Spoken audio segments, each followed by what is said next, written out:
So I would like to mention a study जिसमें उन्होंने बताया था कि स्पॉन्डाइलोलिसिस की वजह से कैसे मसल्स इफेक्ट होते थे, ठीक है। तो इस स्टडी में they studied the effect on multifidus and the erector spine, ठीक है। इन दोनों मसल्स पे they studied the effect of spondylolysis. So they found कि जो मल्टीफिडस मसल है उसमें अट्रॉफी थी, ठीक है।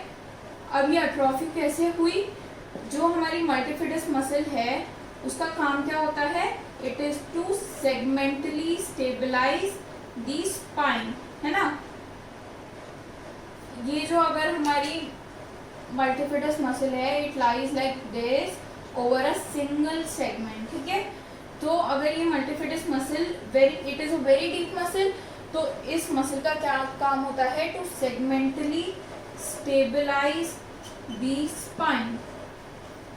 अब अगर ये स्टेबलाइजेशन जो है अगर ये बढ़ता जाएगा, ये किन किन किस्म में बढ़ सकता है?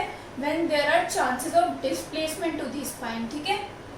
जब स्पाइनल डिस्प्लेसमेंट या फिर स्पाइनल इंस्टेबिलिटी जो है वो बढ़ रही हो, तो इस केस में there can be an increment in the work of multifidus, जिससे कि वो स्टेबलाइज कर सके स्पाइन को टू प्रिवेंट दी डिस्प्लेसमेंट। तो मल्टीफिडस ने क्या किया? It was trying to stabilise by contracting and contracting, ठीक है। वो काम अपना करती ही जा रही थी, तो this resulted in its over use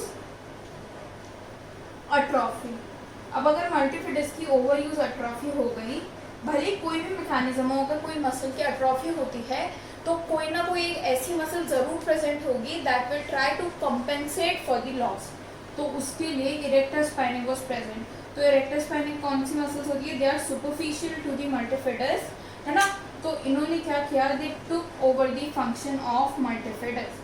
अब इरेक्टर स्पाइने काम करने लग गई to stabilize the spine as well as to mobilize the spine. अब अगर ये दोनों काम इरेक्टर स्पाइने करने लग गई तो उसका वर्कलोड बढ़ा। वर्कलोड की वजह से it went into hypertrophy. Hypertrophy क्यों? जिससे कि उसके फाइबर्स में इंक्रीमेंट हो तो वो अपना काम परफॉर्म कर सके। जहाँ वो पहले एक ही काम कर रही थी अब उसको दो काम करने थे। This resulted in it's hypertrophy, जिससे कि वो अपना काम कर सके।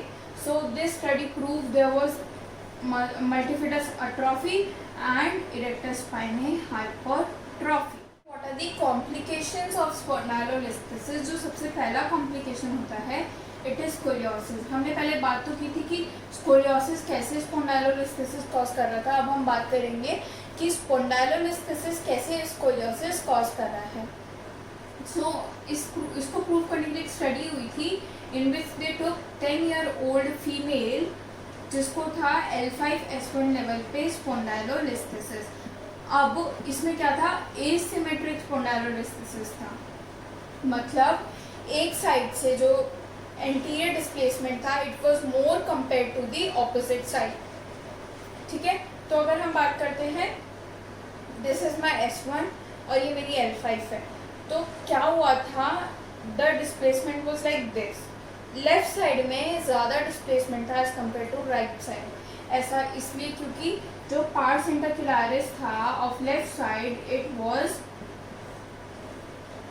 मोर ब्रेक, ठीक है, उसकी ब्रेकिंग ज़्यादा हुई थी।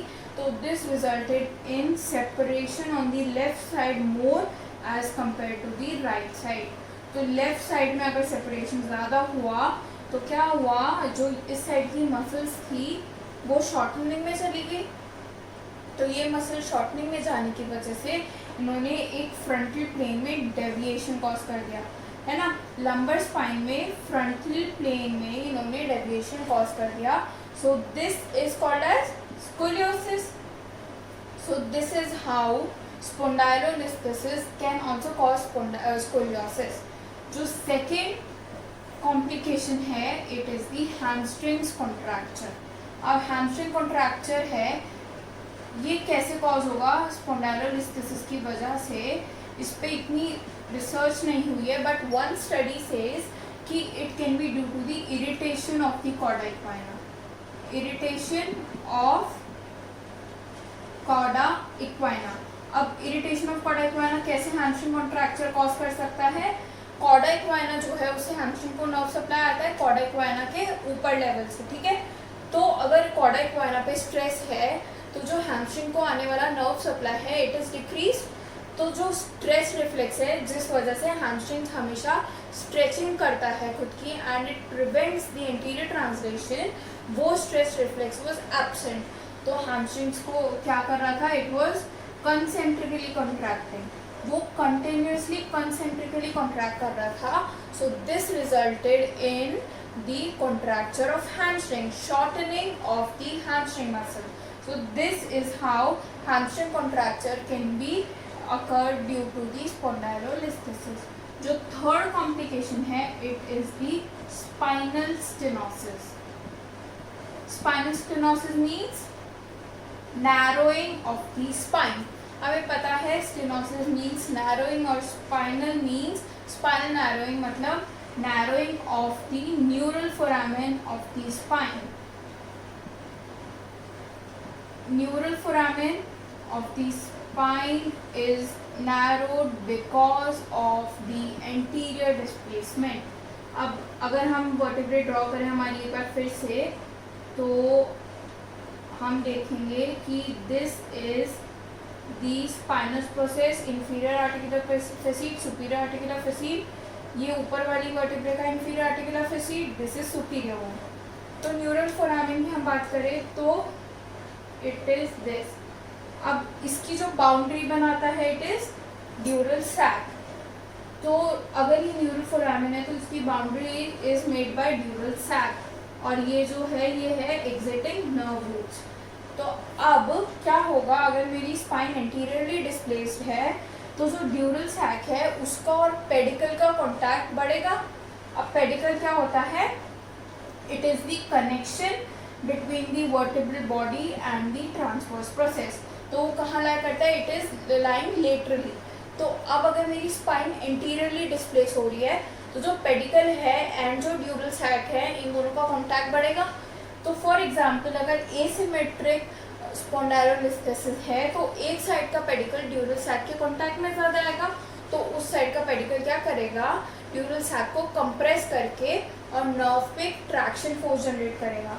ये ड्यूरल सैक कंप्रेस हुआ तो जो बाहर निकलने वाली नर्व थी उन पे क्या हुआ? प्रेशर पड़ा। This resulted in traction, lengthening of the nerve, stretching of the nerve that cause the traction force over the nerve. तो अब अगर नर्व पे ट्रैक्शन फोर्स बढ़ा तो what it caused? It cause the radiating pain, ठीक है। तो radiating pain इसलिए नहीं होता कि नर्व कंप्रेशन हो रहा है, बल्कि radiating pain in lower limb is caused due to the increased contact between the pedicle and the dural sac which resulted in the generation of traction force in the nerve causing radiating pain, ठीक है। So this was all about the how spinal stenosis is caused due to the spondylolisthesis.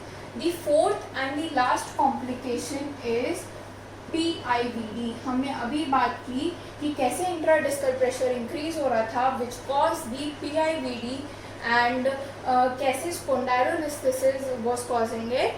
तो PIVD एक तो इस वजह से हुआ क्योंकि IDP इंक्रीज हुआ, दूसरा in case of traumatic spondylolisthesis it resulted in sudden displacement of vertebrae, ठीक है। ट्रॉमेटिक में क्या बताया था मैंने? It resulted in sudden displacement of vertebrae.